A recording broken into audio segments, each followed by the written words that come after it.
2, 3. Porque para mim tem por certo que as aflições deste tempo presente não são para comparar com a glória que me revelará. Mais uma vez, ficou lindo. Mais uma vez, 1, 2, 3. Porque para mim tem por certo que as aflições deste tempo presente não são para comparar com a glória que me revelará. Glória a Deus, quantos acreditam nessa palavra? Toma seu assento, toma seu assento. Eu vou deixar um texto de Tiago, uma instrução que Tiago dá no capítulo 1 da sua carta, versículo 23. Tiago diz para os irmãos: recebei com bom ânimo a palavra em vós enxertada. Recebeis com bom ânimo a palavra em vós enxertada. Eu peço um pouco da sua paciência, mas o nosso pastor, nosso amado pastor, já disse que nós vamos ser bem éticos, não vamos abusar do tempo. Então peço a sua atenção e compreensão, por gentileza, para essa carta e esse texto. Nós conhecemos a carta que Paulo escreve, por que não aos romanos, mas sim à igreja de Roma? Porque Paulo não está escrevendo essa carta a toda a população romana, mas o apóstolo Paulo está escrevendo essa carta à igreja que estava localizada em Roma. E essa é uma das cartas mais longas que o apóstolo Paulo escreve. Das 13 cartas de autoria paulina, a carta à igreja em Roma é a mais longa. E há também uma outra característica dessa carta, que essa carta é uma das únicas igrejas que Paulo escreve a uma igreja que ele não ajudou a fundar. Pelo menos, Paulo não trabalhou para dar existência à igreja que estava em Roma. Não há certeza, apenas suposições, mas há indícios que a igreja foi fundada por anônimos que estavam presentes no dia de Pentecostes, em Atos 2, e ao voltarem para sua casa, para suas terras, um grupo de cristãos inflamados pelo Espírito Santo deram início à igreja que estava localizada em Roma. Mesmo Paulo não fundando a igreja em Roma. Quem é o irmão que está na mídia aí? O irmão que está na mídia.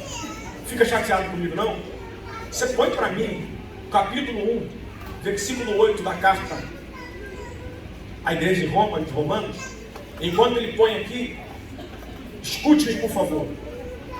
A igreja não é fundada por Paulo, mas aonde Paulo passa, aonde Paulo prega, de cidade em cidade, Paulo ouve falar da igreja que está localizada naquela região, de modo que ele escreve o capítulo 1, versículo 8, dizendo: eu dou graças a Deus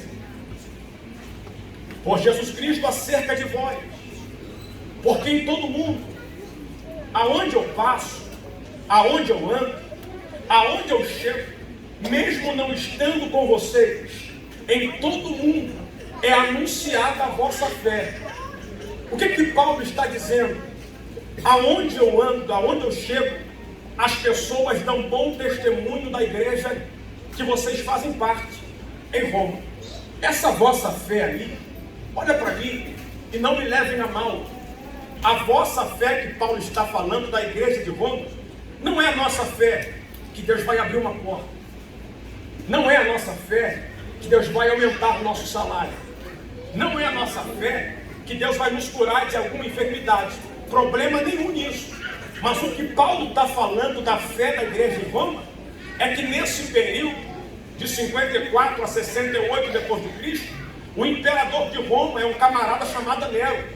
E Nero, para quem conhece a história, é um camarada sanguinário. E Paulo está ouvindo ao redor do mundo dizendo: Paulo, tem uma igreja em Roma que mesmo estando diante de espada, de fogo, de fornalha, de leões, sendo lançado em covas, eles não abrem mão da fé que têm. Diz assim: em todo mundo eu ouço a acerca da vossa fé. Paulo está dizendo, eu preciso conhecer vocês. Porque aonde eu passo, sabendo das suas ameaças, vocês não abandonam a fé que têm. Cadê o irmão da mídia? Coloca o versículo 11 aí, para mim. Aí Paulo manifesta o desejo de estar com os irmãos. Aí ele diz assim, porque desejo ver-vos. Olha isso aqui, gente. Para vos comunicar algum dom espiritual, a fim de que sejais confortáveis.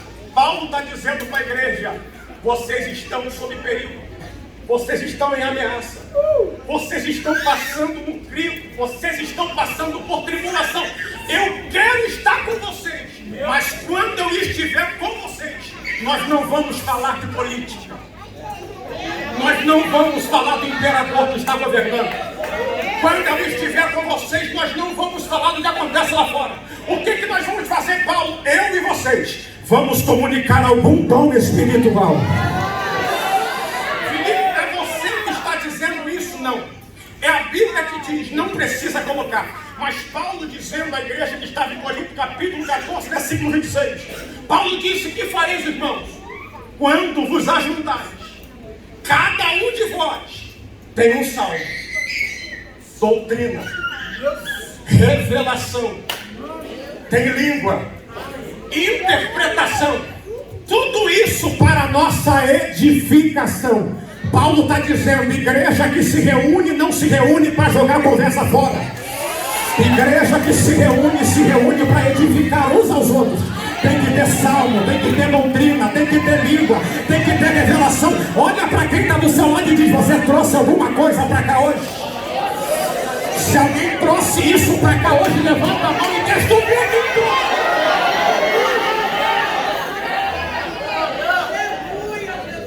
Paulo está dizendo, a gente está vivendo tanta aflição, que quando o crente se reúne, irmãos, olha para mim, o mundo lá fora é cruel. O mundo lá fora é diferente do momento que vivemos aqui. Porque a gente termina esse momento aqui, infelizmente, e cada um volta para a sua casa. E na sua casa vai encontrar a guerra de antes, as crises de antes, os problemas de antes. Vai para o trabalho, vai para a rua e os problemas vão vir à tona. Então Paulo está dizendo, já que no mundo há uma tribulação, dentro da igreja a gente acha conforto. Dentro da igreja a gente acha consolo. Dentro da igreja a gente acha edificação. Paulo está dizendo isso. Agora olha para mim. Olha para mim. Não fundou a igreja, mas tem bom testemunho da igreja. Manifesta o desejo de estar com os irmãos para comunicar algum dom espiritual a fim de que sejam confortados, consolados, edificados. Aí quando chega no capítulo 8, no versículo 18 que lemos, Paulo diz, porque tenho para mim que as aflições deste tempo presente não se podem comparar com a glória que em nós há de ser revelada. Eu sei que o leitor do nosso tempo, lendo esse texto, como espelho, olha para si mesmo, lógico. Só que esse texto não está sendo escrito para nós. Esse texto que Paulo está escrevendo tem um momento, tem uma causa, estão vivendo num período específico. Paulo está dizendo, eu tenho para mim, é um testemunho pessoal, é um testemunho próprio. Paulo tem total credibilidade no que está falando. Eu tenho para mim que as aflições deste tempo presente, repita comigo, aflições deste tempo presente. Você tem o teu momento, mas entra no tempo de Paulo, junto comigo, que mesmo Paulo não estando com a igreja em Roma, Paulo tem total credibilidade para ser participante dos sofrimentos junto com a igreja que estava em Roma. Se não, vejamos, as aflições são as marcas do ministério de Paulo. Eu separei alguns textos, não precisa colocar aí, mas ouça-me por favor. Logo no início da chamada de Paulo, Você sabe que Deus fala para Ananias ir ao encontro de Paulo. Ananias então vai indagar: Senhor, pelo que eu saiba, esse prende um de nós, mata os nossos, lança em prisões. Mas Deus diz: fica tranquilo, ele para mim é um vaso escolhido. E se você olhar o capítulo 9 de Atos, versículo 16, Deus ainda não tinha o enviado, mas olha o que Deus diz: eu lhe mostrarei o quanto ele deve padecer pelo meu nome. Deus está falando para o apóstolo Paulo: eu lhe mostrarei, no início, no meio e no término da caminhada, o quanto ele deve padecer pelo meu nome. Atos capítulo 14, versículo 22. Paulo está já no ministério. No versículo 22 de Atos 14, o texto diz: e Paulo, fortalecendo os discípulos, encorajando-os a permanecer na fé, e dizendo: é necessário que passemos por muitas tribulações para entrarmos no reino de Deus. Quem ainda está me ouvindo, diga glória a Deus. Atos capítulo 20, versículo 22 e 23. Impelido pelo Espírito, disse Paulo, estou indo para Jerusalém, sem saber o que há de me suceder, senão o Espírito Santo me revela que prisões e tribulações estão me esperando. Primeira carta de Paulo aos Coríntios, capítulo 4 e 9, Paulo disse: somos condenados à morte, feito como espetáculo para o mundo. O que Paulo está dizendo é: o mundo nos tem como espetáculo. Talvez Paulo está se referindo aos castigos que vinham aos cristãos em praça pública, aonde as multidões ficavam olhando os cristãos sendo rasgados, dilacerados, chicoteados, chibatados, lançados em prisão. E Paulo disse: nós somos condenados à morte, e feito como um espetáculo para o mundo. Filipe, tem mais? Tem. Aí você olha e diz assim: por que passar por isso tudo? Aí Paulo responde para Timóteo, na segunda carta, no capítulo 3, versículo 12: Timóteo, de fato, todos os que desejam viver piedosamente em Cristo serão perseguidos. Filipe terminou? Não. Em Atos capítulo 14, você vai ver que Paulo entra em Listra. Paulo entra em Listra. Pregando em Listra, Paulo prega o evangelho e faz sinal. Os homens se ajuntam a ele, apedrejam a Paulo, lançam para fora da cidade, cuidando que Paulo estava morto, apedrejado, calo na cabeça, vestes rasgados, hematoma. Eu não estou falando do nosso tempo, aonde o nosso tempo, o apedrejamento é alguém que fala mal de você, é alguém que te critica, sentido figurado. Eu estou dizendo de algo literal. Paulo é apedrejado. Imagina a cabeça dele inchada, imagina o corpo dele com hematoma. Pegaram Paulo, apedrejamos, morreu, colocaram para fora. Só que se você ler Atos 14, versículo 19 e 21, os discípulos cercaram Paulo do lado de fora. E aí Paulo, morreu? Paulo, não, estou vivo. Paulo levanta, e sabe o que ele faz? Volta para a cidade para pregar a palavra. Você não deu glória porque você não entendeu. Paulo foi apedrejado, escorraçaram com Paulo, jogaram ele para fora, mas ele se levanta e diz: eu vou voltar. Como assim, Paulo? Eu preciso continuar pregando a palavra de Deus. Aí sabe o que me dói na alma? É gente que sai da igreja porque alguém não deu a paz do Senhor para ele. É gente que não volta mais porque não deram oportunidade para ele. Ah, gente, a gente precisa aceitar Jesus de novo. A gente precisa se converter de novo. Aprenda com Paulo: me apedrejaram, rasgaram minhas vestes, mas eu não tenho nada com eles. Eu tenho com aquele que me chamou das trevas para a maravilhosa luz. Cadê você que está aqui dentro? Cadê você que está aqui dentro? Filipe, acabou? Acabou não. Paulo sofre, é apedrejado, rasgado, toma chibatada, não desiste. Aí ele dá um grito, gente, na carta à igreja de Roma, em Romanos 1,16. Ele diz para a igreja de Roma: não estou com vocês, Mas eu sei o que vocês passam, porque eu também passo.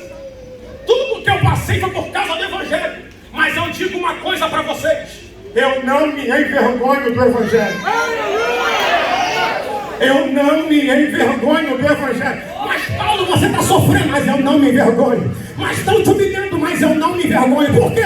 Porque é o poder de Deus para a salvação de todo aquele que nele crê. Cadê o tecladista da igreja? Por favor, eu não vou demorar. Mas se você vê tudo isso que Paulo passa, é porque Paulo tem na fé as aflições deste tempo presente. Se você for ver Atos capítulo 16, eu me emociono com isso. Porque Paulo pregou em Filipe. Agora, o companheiro de Silas expulsa o demônio de uma menina com espírito de adivinhação. É jogado na prisão. Amarrado, a Bíblia diz amarrado. Foram açoitados. Mas perto da meia-noite, Paulo e Silas oravam e é para dar nó na nossa cabeça, porque há uma diferença entre louvor, adoração e cântico. Adoração é uma coisa, louvor é outra, e cantar na Bíblia é uma manifestação de alegria. Cantar na Bíblia é uma manifestação de alegria. Ana teve Samuel, expressou a sua alegria cantando. Miriam atravessou o mar vermelho, o exército inimigo foi morto no mar vermelho. Miriam puxou o pandeiro, manifestou alegria, cantando. Salmo de número 126. Deus mudou o cativeiro.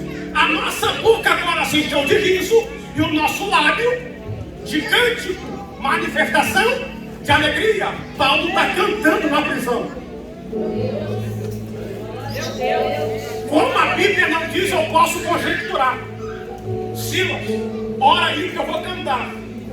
Mas peraí, Paulo, só canta quem está alegre. Ele, pois bem, quem disse que eu estou triste aqui? Porque as aflições desse tempo presente não se podem comparar com a glória que em nós há de ser revelada. Dá um som maior para mim, dá um som maior. Eu imagino Paulo olhando para Silas e dizendo: Silas, prendendo os discípulos lá atrás. O anjo se manifestou na prisão e tirou todo mundo. Não dá para prender quem é servo de Deus na prisão. Não dá para deter. Então vamos cantar. Vamos. Pois não há barreira, som, para aquele revestido no poder. Ré maior, som.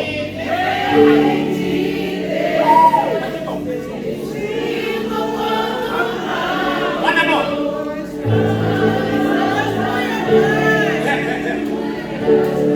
Vamos fazer bonito, porque Paulo cantou sol maior.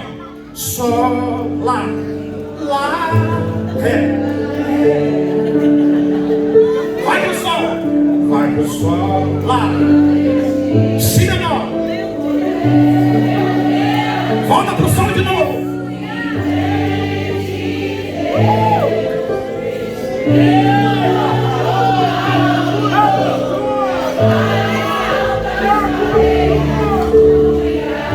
Segura aí. Sabe o que acontece com isso? Você sabe, não é novidade. Mas enquanto Paulo canta e ora, a Bíblia diz que houve um tão grande terremoto. E esse tão grande terremoto não abriram as prisões de quem estava cantando, não tiraram as algemas de quem estava orando e cantando, mas os prisioneiros que estavam juntamente com eles. A Bíblia diz que as prisões de todos, as prisões de todos. Aí você pensa que está cantando aqui, não está acontecendo nada. Só que Deus está dizendo, por causa do seu cântico, por causa da sua oração, mesmo você não vendo, mas está havendo um terremoto, está havendo um terremoto, está havendo um terremoto. Só quem acredita nisso, joga uma mão pro alto aí, faz um barulho.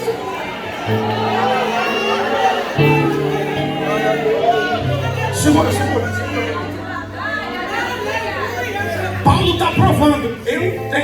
aflições marcadas no meu corpo.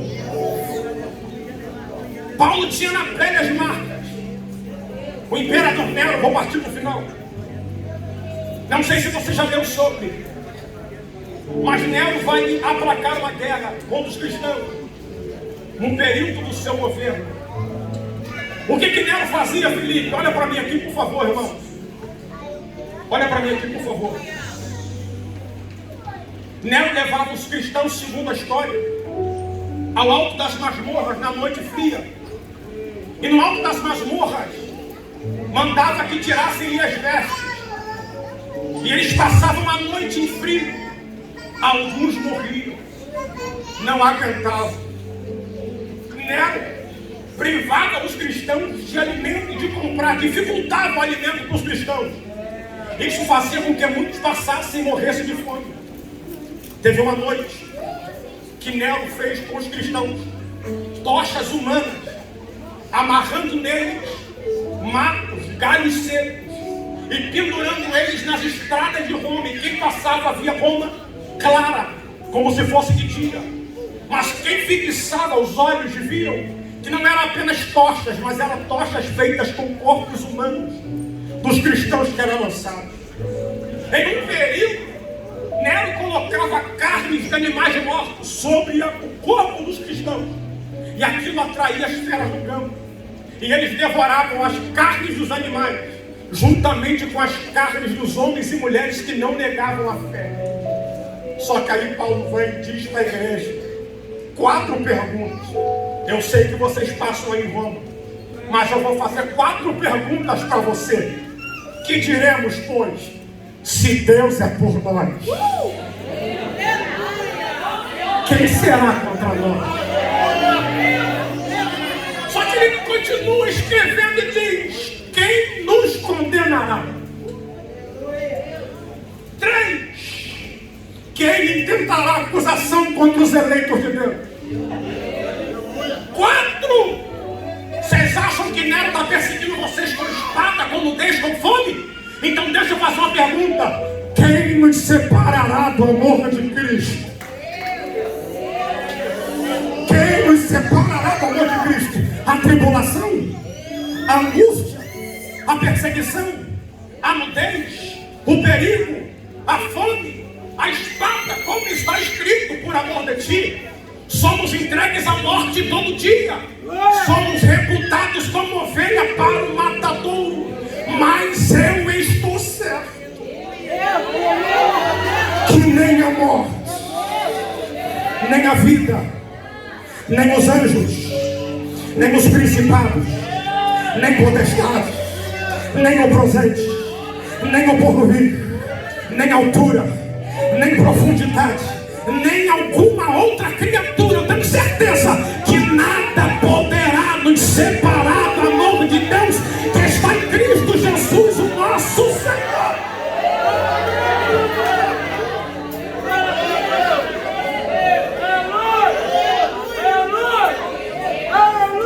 Por que você fala com tanta convicção, Paulo? Aí Paulo diz: porque eu sei o que vocês estão vivendo, porque eu sofro isso. Passei naufrágio, fui apedrejado, fui açoitado, fui preso algumas vezes, mas isso tudo não se compara com a glória que há de ser revelada. Como você pode me provar isso, Paulo?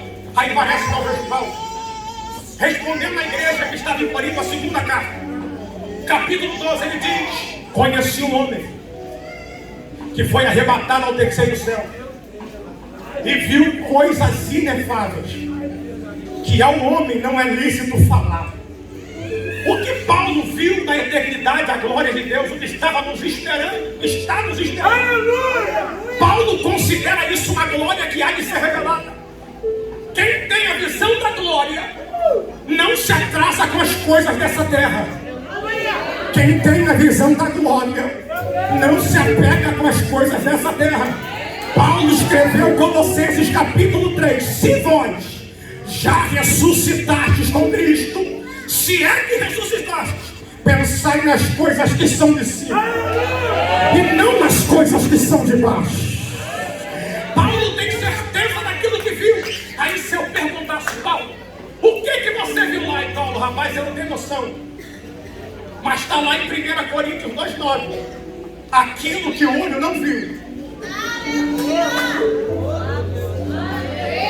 o ouvido não ouviu, e nem subiu ao coração do homem, pode ter certeza, são as coisas que estão preparadas para aqueles que amam a Deus.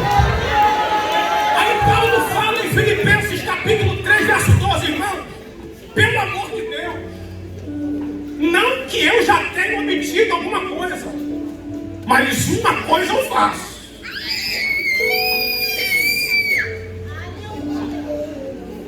Uma coisa eu faço. O que é, Paulo?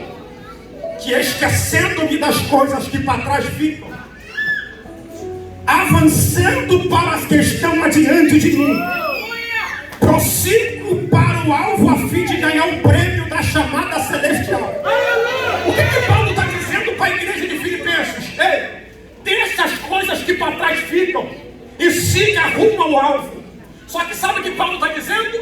Só deixa as coisas que para trás ficam aquele que tem visão do alvo que tem. Felipe, não falando mal, você não tem visão do alvo. Felipe, não me criticando, você não tem visão do alvo. Felipe, não me apedrejando, você não tem visão do alvo. Me dá um exemplo de alguém que tem visão do alvo. Estevão, pedrada em cima de pedrada, só que ele tem um alvo. Esse que eu vejo os céus abertos.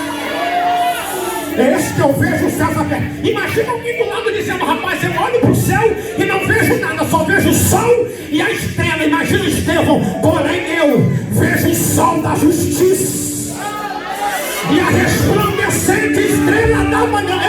Quem tem alvo não se embaraça na terra. Quem tem alvo não se embaraça no pecado. Você tem alvo? Você tem alvo? Você tem alvo? Você tem alvo? Você tem alvo? Então Hebreus capítulo 12, deixando todo embaraço e o pecado que tão de perto nos rodeia, corramos em direção a Cristo Jesus, autor e consumador da nossa fé. Se você tem um alvo, prossiga. Se você tem um alvo, avance. Se você tem um alvo, continue. Partindo para o final.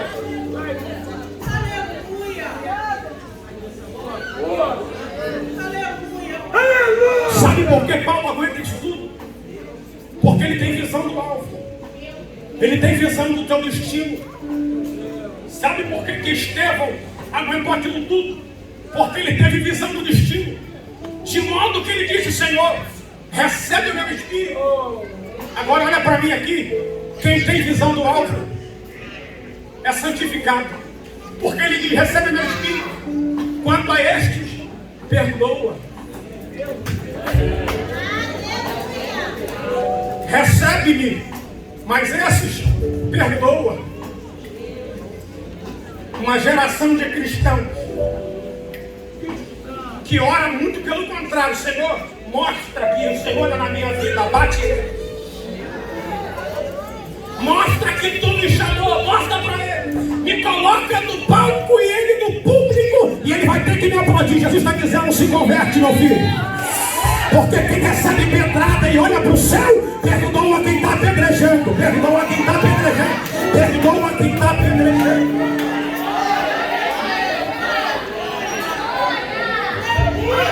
Eu aguento tudo isso, porque eu sei para onde eu estou indo. Eu aguento as pedradas, porque eu estou vendo a glória de Deus, o Filho de Deus. Sabe por que João aguentou a ira de Patmos?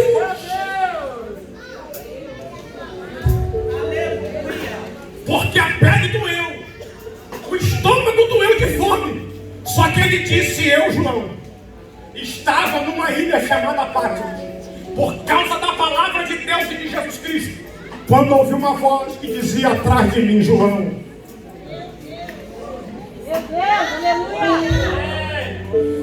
sabe por que a gente desiste da caminhada?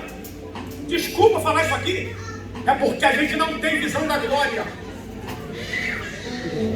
Porque quem tem a visão aberta para ver a glória de Deus não se embaraça, não se apega, não está agarrado aqui embaixo. Alguém olha para você e diz: como é que tu consegue caminhar diante disso tudo? Aí você responde: é porque eu conheço para onde eu estou indo. Como é que você aguenta essa tempestade? É porque eu sei para onde eu estou indo. Como é que você aguenta essa crise? É porque eu sei aonde está me esperando. Como é que tu aguenta essa fornalha? É porque eu sei quem está comigo. Como é que você aguenta essa terra, essa aflição? É porque eu sei que tem morada para mim preparada lá na glória. E que eu não vou sozinho. Vai eu e a minha casa juntamente.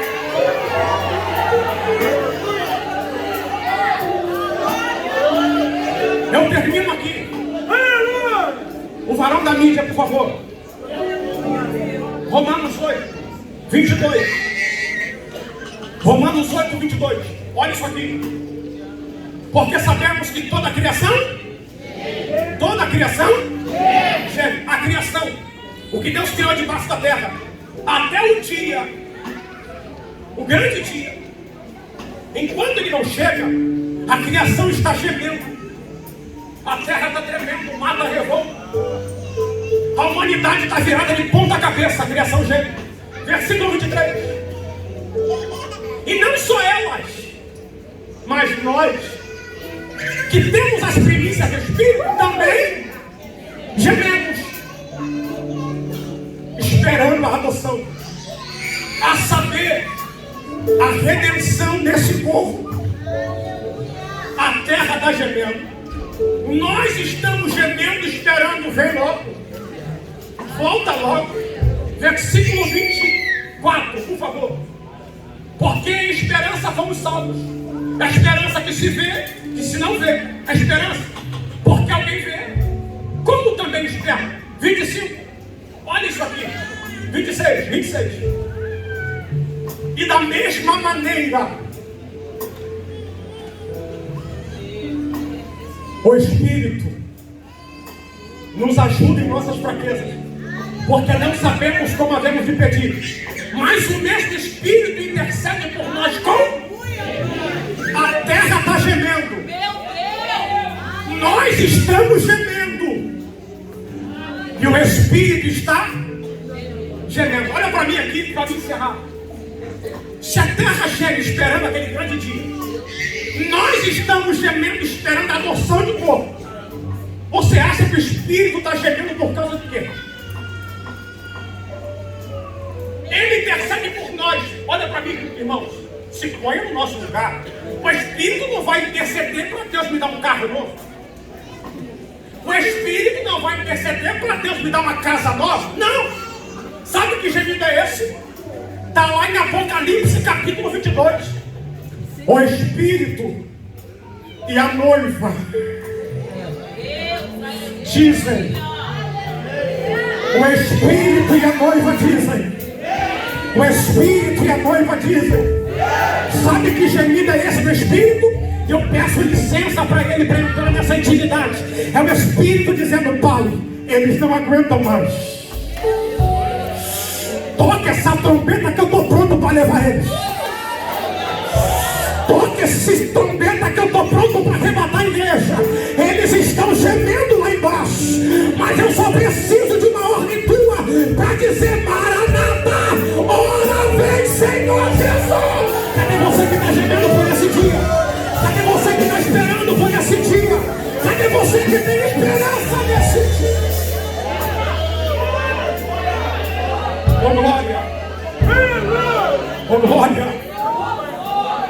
Oh glória! Oh glória!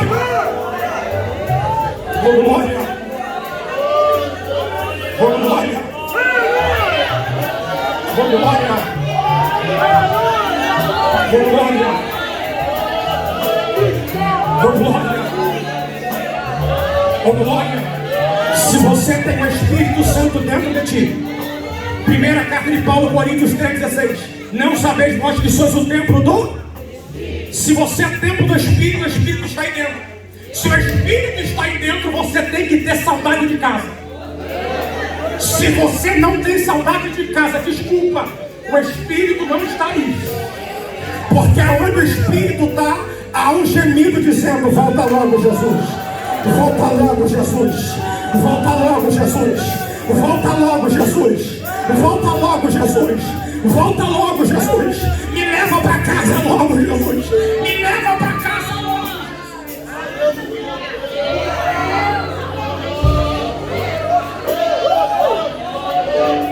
Porque eu tenho para mim que as aflições desse tempo presente não são para comparar, não se podem comparar com a glória que em nós há de ser revelada. Não pode se comparar com a glória que em nós há de ser revelada. As aflições provocam marcas. As aflições fazem com que a gente sangre. As aflições nos dão um espinho na carne. Mas a glória que em nós há de ser revelada, Paulo disse: eu te digo um grande mistério.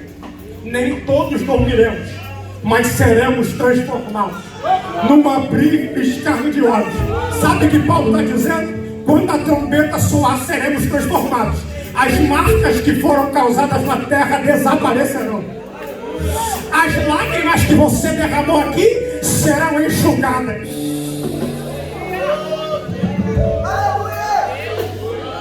Oh glória! Oh glória! Oh glória! Se você não se alegra com a palavra do céu, eu não sei. Se você não se alegra com a palavra do céu, eu não sei. Mas Jesus está te dizendo, meu filho, a sua vida aqui é em vão. Porque Paulo disse: se pensarmos em Deus apenas nessa terra, somos os mais miseráveis dos homens. Há uma terra nos esperando. E essa terra que está nos esperando não está aguardando apenas você. Está esperando você e a sua família também. Você e a sua casa também. Você e a sua família também. Tem um lugar, tem destino, tem uma casa preparada lá em cima, na eternidade. E não se conforme com seu filho que está afastado. Não se conforme com seu marido que está afastado. Mas diga: Senhor, eu não aceito, porque a casa que está preparada antes da fundação do mundo está preparada para mim, para meu filho, para minha esposa, para minha parentela, e todos nós vamos morar na glória. Eu encerro. Tem alguém para Cristo aqui? Eu falei sobre céu para você. Desperta. Ele breve vem. Desperta. Ele breve vem. Se eu tenho alguém para Jesus aqui, não vem andando, não, vem correndo para Cristo. Vem correndo para Cristo. Não sou pregador, tampouco cantor, mas vou arriscar. Minhas lamparinas estão acesas.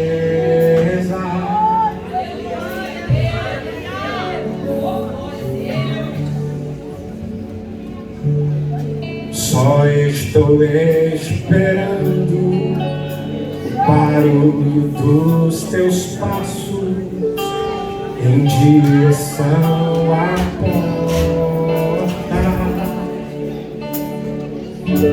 É só bater. Ele está batendo na sua porta. Ele está batendo na sua porta, dizendo: filho, vem. Vem. Vem, eu estou te aguardando, vem. Vem. Vem para Cristo. Vem para Cristo. Vem para Cristo. Vem para Cristo. Eu já coloquei as minhas vestes brancas. Vem para Cristo. Vem correndo para Cristo. Vou dar mais um minuto para você vir a Cristo. Jesus está te esperando aqui, filho. Jesus está te esperando aqui, filha.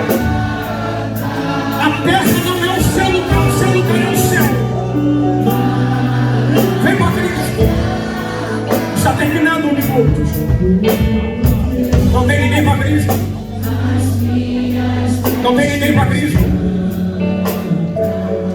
Se não há, todos que estão aqui já tem o nome escrito no livro da vida. Todos nós. Meu Deus, que tristeza é essa? Você tem um livro, o nome escrito no livro da vida, gente. Alegra-te, porque seu nome não está no SBC, no Serasa. Seu nome não está no cemitério. Seu nome não está na boca de sapo. Seu nome não está na macumba. Seu nome está no livro da vida. Alegra-te, igreja. Ô glória, você pode dar 30 segundos para o céu aí. Você pode dar 30 segundos de glória aí. Alegra-te nessa noite, porque você é salvo. Porque você é remido. Porque naquele dia que diz, não, vem comigo, vem comigo, vem comigo. Tem fogo, vai. Tem fogo nos olhos. Eu não imaginava que era